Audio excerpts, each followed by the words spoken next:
আসসালামু আলাইকুম। হ্যালো বন্ধুরা, আপনারা কেমন আছেন? আশা করি ভালোই আছেন। আপনাদের দোয়ায় অনেক ভালো আছি।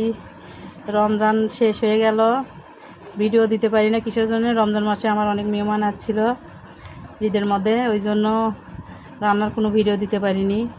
কিসের জন্য? মাংস এগুলো নিয়েই তো রান্না, বিরিয়ানি, এগুলো ভিডিও আরও কত দিব, সেই জন্য দিতে পারিনি। তো চলেন আজকে আপনাদের দেখাবো তরমুজের ঢুলি রান্না করা, কেমন করে রান্না করি, সঙ্গে থাকুন।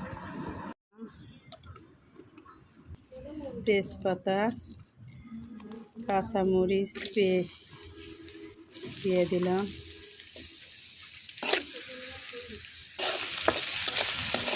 একটু হলুদ দিয়ে দিলাম, পরিমাণ মতো লবণ দিয়ে দিলাম, আদা বাটা রসুন বাটা দিয়ে দিলাম।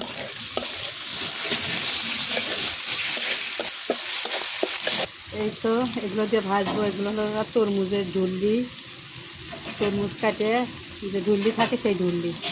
আগে গরম পানি দিয়ে ভাপ দিয়ে নিছি, পানি ধরে নিছি, এখন এগুলো ভাজবো। এগুলো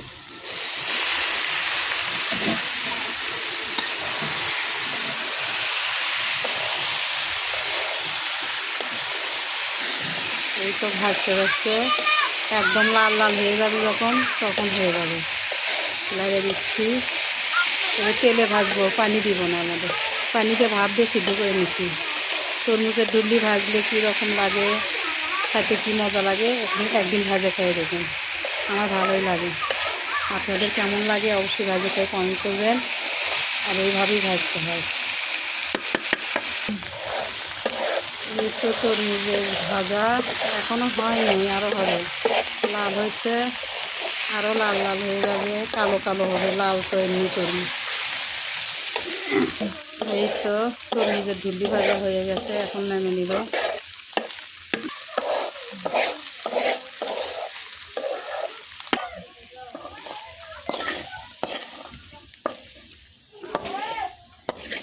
মাটি রান্না করে নিলাম। কিসের জন্য? তরমুজের ঝুল্লি ভাজি খাওয়ার গেলে গ্যাসের চুলোতে বেশি গ্যাস লাগবে, ওই জন্য অনেকক্ষণ সময় নিয়ে ভাজতে হয়।